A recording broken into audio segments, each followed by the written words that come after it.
Hi there, my name's Jamie Keane, I'm the lead game designer on Far Cry 3, and this is Mark Thompson, I'm the level design director. So what we're going to show you today is we're going to show you a run through. So you find yourself to begin with in Amanaki Village. Now this is one of the hubs in the game. It's kind of a friendly area where you can rest, recuperate, you're going to feel a bit of the life of the world, but you're never under threat here. You can also do things like you can go to the store and buy new weapons and things like that, but it's basically your safe haven in the world. I was out hunting this morning, got lucky.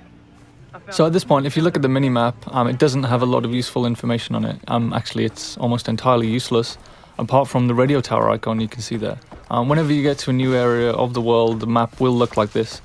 So the first thing you need to do is find the nearest radio tower, which is generally a visible landmark on the horizon. And then you need to head up there and take off the GPS scrambling device, which Vaas and his pirates have put there. So they're always going to be pretty much in high places in the world, areas that you're going to find easy to see. We wanted to make it a slightly different challenge to the rest of the gameplay. A lot of the gameplay in the world is combat-oriented, whereas this we wanted to make much more of a kind of a jumping puzzle.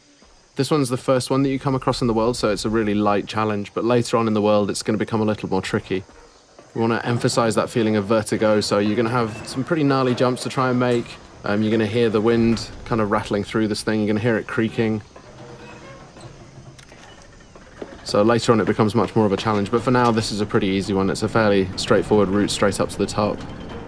Yeah. But, I mean, the level designers did get a little bit mean with the later ones. More than a little bit, I'd say, some of them, but in a good way. It's a good job they don't do anything like put their names in the credits so everybody knows who they are. You can't find people on the internet like that anymore. No.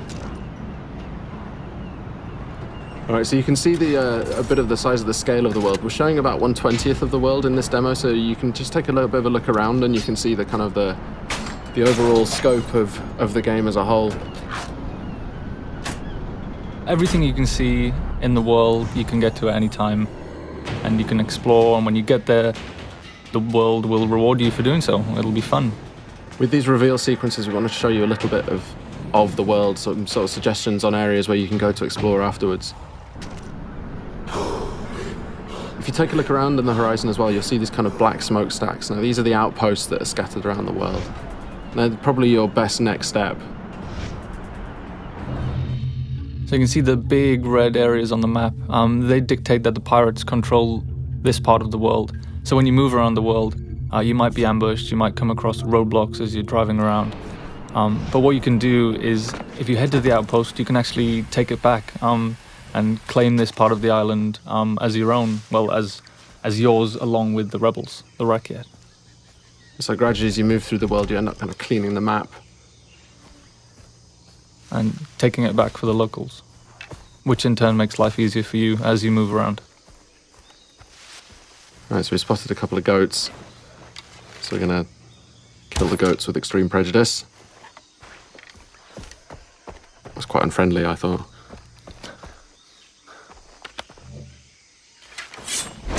That was more unfriendly, though. Yes, certainly. Yeah. All right, so we skinned the goat, so now we've got a skin from the goat, so we can use that to craft. This is the crafting menu, and in here you can see all the different things that you can use animal skins to craft. Right now we're going to go and we're going to craft a weapon holster, which is going to let us then carry 4 weapons. The loadout that you have in this demo is a little bit, we kind of cheated slightly just so that it was more fun to play for the demo, but normally you would have to build up from pretty much nothing. You know, you start off in the world and you start off like Jason starts off in this world. You know, he's this young 25-year-old guy without much of a clue, and he's kind of got a gun and nothing much else, so there's a parallel there between the way that Jason starts in the world and the way that you start in the world. Again, the locals need the help of a plucky young hero.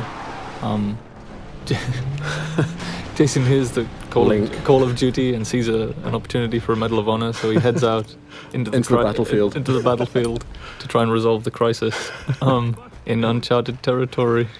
And it's kind of the borderland between a series. All right, so we're here at the outpost now. Now we've got the camera out, which is going to give us a kind of a bit of a chance to look around and spot some enemies, tag them so we can work out a better route, a better path. This is one of the things that wasn't part of Far Cry 2 really, but it was a cool feature in Far Cry 1 that we liked, so we brought it back. And these outposts as well, they're going to really change the feel of the world. If you take them out, then you control the area, and then the Rakyat are going to move in. It's no longer going to be enemy controlled, it's going to be friendly controlled, so it's much easier for you to move around in the world. But you've got to take it out first. And one of the things you want to avoid is getting these guys to set the alarm off. So you can approach it just all guns blazing, or you can charge in and well, not charge in fact, but take it a bit easier and try and do more of a stealth route. Spot the guys first, try not to get spotted. If they do spot you, they're going to run for an alarm, so you want to stop them setting that alarm off.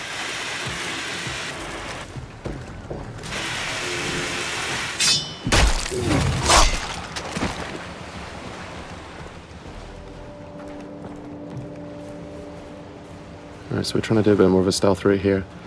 Got to be a bit careful. That white line you can see there is a detection meter. If that fills up, they're going to spot you and then combat's going to start.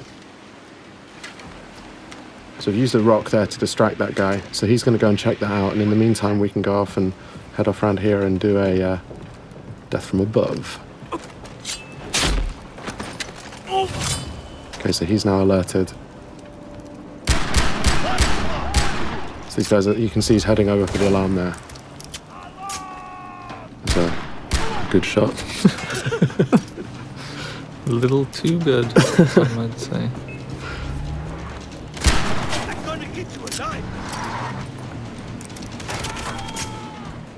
Alright, so it's all kicked off now because they can hear you. So this is the thing. I mean, once you do go weapons loud, the world reacts to it, and the world's going to come and find out and see what you're up to.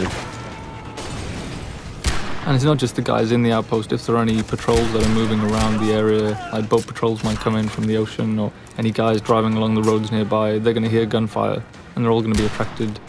Another good shot there, I think. If a little too good. Yeah. Could you just shut the alarm? Through the guy. So we've got the quest on the board right nearby. We've also got this hunting quest down here. The other thing it's done is opened up a fast travel node. Now, fast travel is something we really wanted to get into the game so that you decide how you move around the island. Here we can see the weapon store. Just going to go and upgrade one of the weapons that you've got. But yeah, you can stock up on any ammo that you're missing. You can buy consumables like health packs and body armor. You can buy maps as well if you're interested in exploration. It's going to show you where all the different collectibles are. You can see where all the chests are. You can see where all the relics and all the lost letters and the memory cards are. Alright, so this is the weapon upgrade system. So each weapon has a different set of upgrades that you can use. Really good idea if you want to play more stealthily is to find a weapon that has a sound suppressor like this MP5 here. And you can also paint it pretty colours. Devilishly red. Devilishly red. Yes.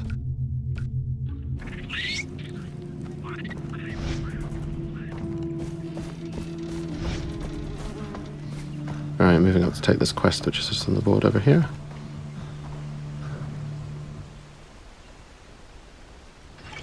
Dennis said that the jungle would speak to me. So the villagers in Amanaki have had some problems with local bears. They've been killing them, I guess. That's the problem they've had with them. They've been dying by bear. And the thing with these as well is we want to add a sort of a gameplay challenge as well. So it's not just going to be a question of getting in there and shooting them, however, but we want to add a little bit of a challenge in terms of the weapon that you can use. So this one you've got to use a shotgun to take these bears out. You've also got to find out where the bears are. So you've got that 3D objective marker, sorry. You can use a knife as well. Oh yeah, you can use a knife too, yes.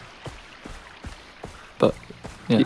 Knife versus bear. It's a bad life choice. Always a good choice, always a good decision. Alright, so we're coming up on the quest location now, so we've got to go and pick up a shotgun. And you can see on the minimap we've just dipped into a new undiscovered part of the world. So if we didn't want to go kill these bears, we could head off to that radio tower and unlock a new section of the map and unlock some new side quests and things to do. But right now we're going to go and shoot bears. In the face? No, well I decided not to go within the face because that would be too efficient. It would be. But there we can see it. Alright, now, bears can take a lot of punishment and they pack a real punch, as you can see there. When you get hit by them, you really know about it. I've seen it go a lot worse than that. Definitely. Well, that's the thing, because you feel all confident because, you know, they're not closing very quickly and then suddenly knock you over. Yeah. All right, so we're into the cave now. And this is it's a whole new dimension, I guess, that we added to Far Cry. Is lots of interior spaces. There's something that the tech couldn't do back in Far Cry 2, so it's something we added. So you'll have lots of and it just adds lots of interesting avenues for exploration. Lots of cave networks, tunnels underground, old mines, old temples, and there's always something to do and find down there. It's true. And you have a flashlight as well, so you can see where you're going. Indeed. Adding other dimensions, really. Got to interplanar experiences. Yeah, I mean, physically and metaphysically. So we added Hell and Rylea. And Yeah. In the last area, we headed to the radio tower first so we could figure out the lay of the land and decide what to do next. But in this instance, we just sold the smokestack and headed straight for it. And there's no order that you need to do anything. No, I mean, you don't have to do any of these things if you don't want to. It's just going to make it more difficult to... Oh, I think I heard a tiger. Ah, yes.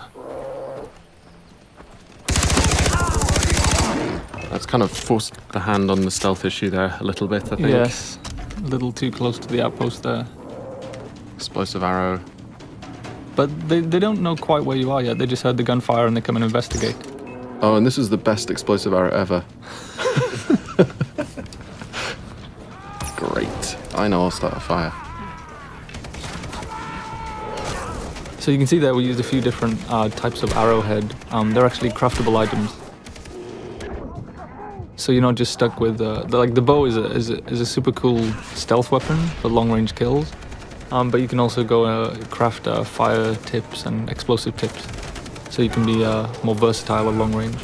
But it still stays stealthy even if you've got those kind of like more full-on arrowheads on them. Stealthy explosions. Yes. Stealth explosions. I think we should do that in the real one as well, actually. Stealth explosion.